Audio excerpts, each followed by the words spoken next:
उसकी कलाई तनाका पकड़ लेता है और उसका वार फेल हो जाता है। लेकिन तनाका सिर्फ उसे रोकता नहीं, उसके हाथ से कटाना लेके तुरंत हिकारू का सर काट देता है। इस एपिसोड में हम सुनते हैं नानोकी सामा के राज के टुकड़े, देखते हैं एक इंसान का सर जो कट के फिर से जुड़ता है।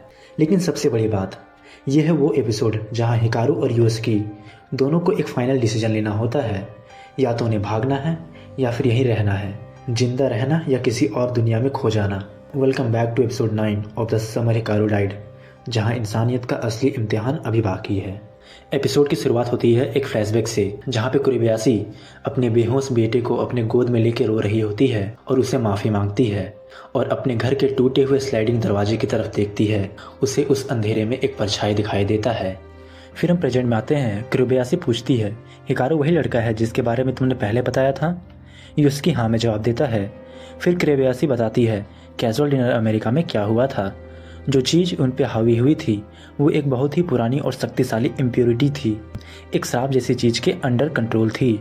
लेकिन वो उस इम्प्योरिटी को वापस अदर साइड भेजने में कामयाब रही और उस कर्टेन के बीच का डिस्टॉर्शन बंद कर दिया जो उस दुनिया और इस दुनिया के बीच था।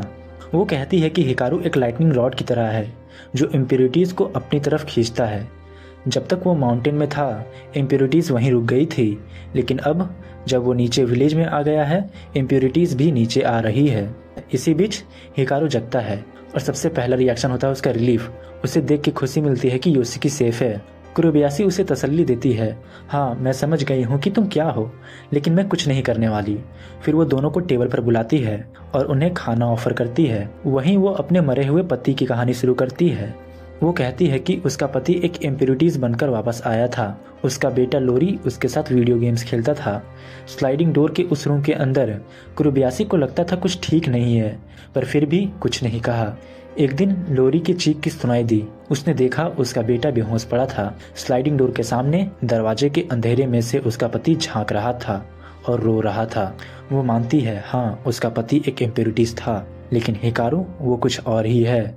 वो कहती है हिकारू एक ऐसा एंटिटी है जो लाइफ और डेथ के साइकिल से बाहर निकल चुका है। योस्की पूछता है क्या आप ग्रेट ब्रेन स्नैचर के बारे में जानती हो, लेकिन कुरिबयाशी के पास कोई जवाब नहीं होता है। वो उन दोनों को वार्न करती है अगर इम्प्योरिटीज़ बढ़ती गई तो काफ़ी लोग मरेंगे, और पूछती भी है तुम दोनों क्या करना चाहते हो। हिकारू सोचता है कि भाग जाए, लेकिन वो जानता है योस्की कभी ऐसा नहीं करेगा। उसके लिए लोगों की ज़िंदगी इम्पॉर्टेंट है और अब हिकारू के लिए भी वही इम्पॉर्टेंट है जो योस्की के लिए है। वो कहता है मुझे अब एक जगह मिल गई है जहाँ मैं बिलोंग करता हूँ और मैं उस जगह को प्रोटेक्ट करना चाहता हूँ। योस्की कहता है मैं भी तेरे साथ हूँ, लेकिन मैं उन लोगों को इग्नोर नहीं करूँगा जो इसके चलते मर रहे हैं। कुरिबयाशी उनकी हेल्प करने को रेडी होती है, लेकिन जाते वक्त वो हिकारू को एक चीज़ वार्न करती है, अगर तुम योस्की के साथ ज़्यादा घुल मिल गए तो वो इंसानों की दुनिया में वापस नहीं आ पाएगा। और यहाँ पे ये थोड़ी अजीब सी बात है, क्योंकि ये हिंट तो हमें शुरू से मिल रहा है कि हिकारू भी स्लोली कुछ और बनते जा रहा है हिकारू के कनेक्शन में। इसमें तुम्हारा क्या कहना है मुझे कमेंट करके ज़रूर बताना। फिर सीन शिफ्ट होता है और हम जंगल का सीन देखते हैं। हंटिंग डॉग तनाका की तरफ भाग रहे होते हैं और उसके शरीर के अंदर घुस जाते हैं। तनाका उस डॉग के सारे मेमोरीज को एब्जॉर्ब कर लेता है, जो कन्फ्रंटेशन उसने हिकारू और योस्की के साथ देखा था। रात के वक्त सुजिनाका हाउस का डोरबेल बजता है। योस्की जाके देखता है हिकारू खड़ा है, बस खामोशी से घूर रहा है।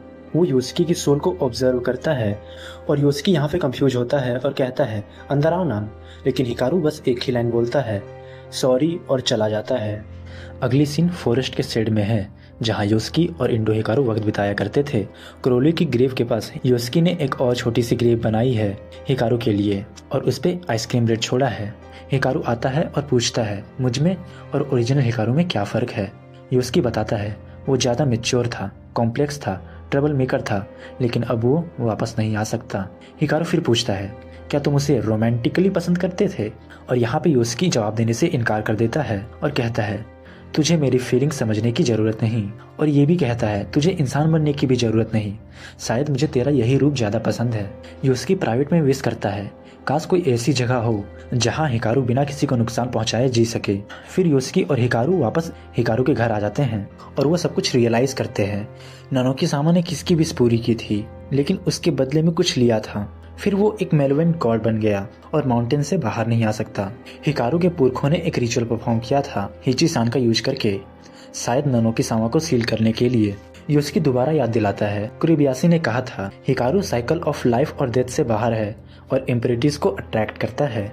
फिर हिकारू कहता है तो मैं वापस माउंटेन चला जाता हूँ। योस्की यहाँ पे मना करता है और कहता है कुरिबायाशी की हेल्प से हम कुछ और सोल्यूशन ढूंढ सकते हैं। और फिर योस्की हिकारू से पूछता है पिछली रात जब तुम मेरे घर आए थे क्यों आए थे, लेकिन हिकारू को ये बात याद ही नहीं होता। वो कहता है मुझे तो याद ही नहीं कि मैं तुम्हारे घर कब गया था। फिर सीन शिफ्ट होता है और वो दोनों तकेदा के घर जा रहे होते हैं। एक औरत पहले अंदर जाने से मना करती है, लेकिन हिकारू के कहने पर कि कुरिबायाशी ने हमें यहाँ भेजा है तो वो औरत उन्हें अंदर जाने दे देती है। तकेदा उनसे कहता है जल्दी जाके कुरिबायाशी को बुलाओ, मैंने एक स्पिरिट मीडियम ढूंढ लिया है, अब मेरी बारी है मरने की। उसके हाथ में एक उफूदा होती है और कह रहा होता है वो चीज़ नीचे आ गई है, सब कुछ खत्म हो गया है। और कहता है सब कुछ इंडो फैमिली की टैबू की वजह से हुआ है। फेमिन सिर्फ वजह नहीं थी, डिवाइन पनिशमेंट थी, एक खतरनाक विष की।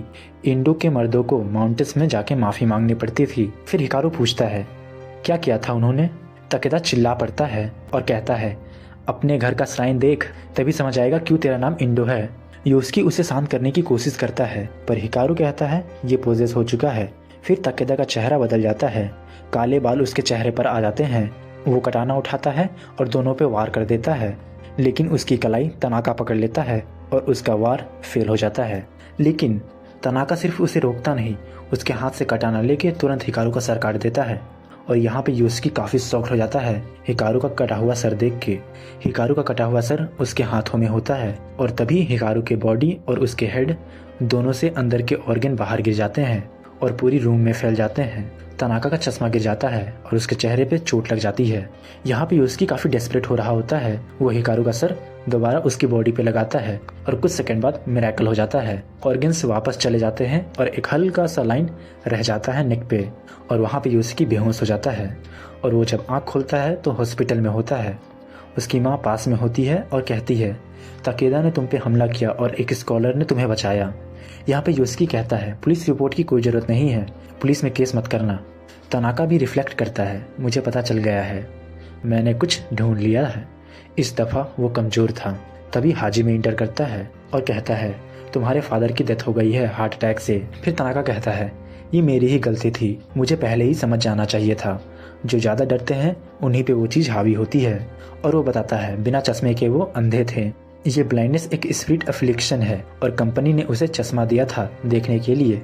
तकेदा पूछता है तुम्हारा मकसद क्या है।